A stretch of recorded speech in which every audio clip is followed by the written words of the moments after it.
তোমার তো খুব মুস্কি আসিবি এই। তো হ্যালো গাইজ, আজকে আমি ফাইনালি চলে গেছিলাম মাঠে। আমি দীর্ঘ 4 বছর ধরে মাঠে যাই না, তো আজকে হট করে মনে হলো একটু মাঠ থেকে ঘুরে আসি। তো আমি মাঠে চলে গেছিলাম একদম, তাও তখন 1:30 থেকে 2টো বাজে। তখন একটা গামছা মুড়তে চলে গেছিলাম, আর গিয়ে দেখি মাঠে নানান ধরনের ফুলের চাষ। কারণ গ্রামগঞ্জের সৌন্দর্যটাই আলাদা, মানে না দেখলে বোঝা যাবে না, এটাই হচ্ছে গ্রামের প্রাকৃতিক সৌন্দর্য।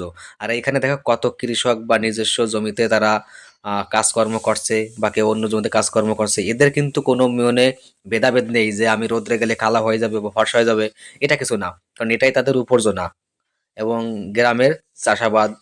আর এইখানে দেখো গাইস কত সুন্দর মাঠে ধান হয়েছে, তাই একটু হাত দিয়ে দেখাচ্ছি। ধানগুলো কিন্তু বেশ সুন্দর, কারণ এটাই হচ্ছে আমাদের প্রাকৃতিক খাদ্য ধান।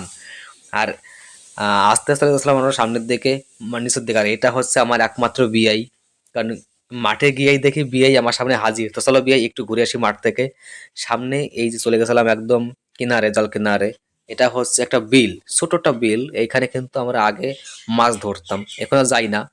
তো বিয়ের সঙ্গে অনেকদিন দেখা সাক্ষাৎ হচ্ছিল না, তাই একটু কথাবার্তা বললাম অনেক। আর এইখানে দেখো গাইস কত কলা হয়েছে। এই জায়গাগুলো আগে কিন্তু ফাঁকা ছিল, মানে যেতে ভয় করতো। বা কুল গাছ ছিল, সেই কুল গাছ হয়তো এখন নেই, এখন হয়তো কলা চাষ করেছে। কলাগুলো দেখতে কিন্তু বেশ সুন্দর, ভালো ভালো হয়েছে। মনে হচ্ছিল যে একটা কান কেটে নিয়ে এসে, না কিন্তু এটা পরের জমি, এটা করার একদম অপরাধ।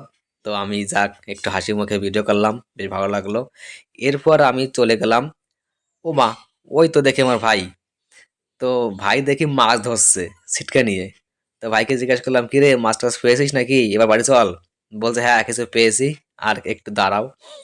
তো যাক, ভাইয়ের দেখছি অনেক সুন্দর সুন্দর মাছ ধরছে। আরো অনেক লোক আসছিল, তারাও যে আজে না কি বলে, তারা ওই হাত দিয়ে মাছ ধরছিল, তারাও হয়তো অনেকটা ভালো ভালো মাছ পেয়েছে। তো সামনে ভিডিও আছে, তোমাদের দেখাবো। আহ এখানে আমি ভাবছিলাম যে অনেকদিন আমিও মাছ ধরি না, এখন আসবো। তো আমিও আর লোভ সামলাতে পারলাম না, আমিও চলে গেলাম মাছ ধরতে ভাইয়ের সঙ্গে। তো ভাইকে বললাম দে, আমিও একটা ট্রাই করি, দেখি পারি কি না। কিন্তু অনেক কষ্ট হয়ে যায় এখন, কারণ এসব কাজ করি না তো। গ্রামগঞ্জে থাকলেও তাও যাক, বেশ ভালো লাগলো। দুই একটা আহ মাছ ধরলাম, কিছুটা মাছ উঠেছিল অনেক। কারণ এসব কাজ আগে ভালো করতাম, এখন পারি না।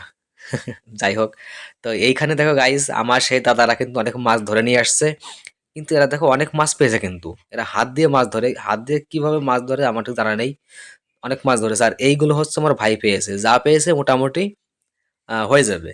কারণ এখনকার সময় যা মাছের দাম, তাতে ভালো পেয়েছে। আর এইখানে 2-3টা দাদা একসঙ্গে গেছিল, তারা এই ধরনের মাছ পেয়েছে। এখানে চ্যাং মাছ, পুঁটি মাছ, কই মাছ, শিং মাছ, আরো অনেক ধরনের মাছ আছে। তো যাক, আমরা সব দেখে টেকে এবার যাচ্ছি বাড়ির দিকে। তো গাইজ, ভিডিওটা কেমন হয়েছে সবাই একটু কমেন্টে জানিও, এবং সবাই একটু পুলিশ দিও আমাকে।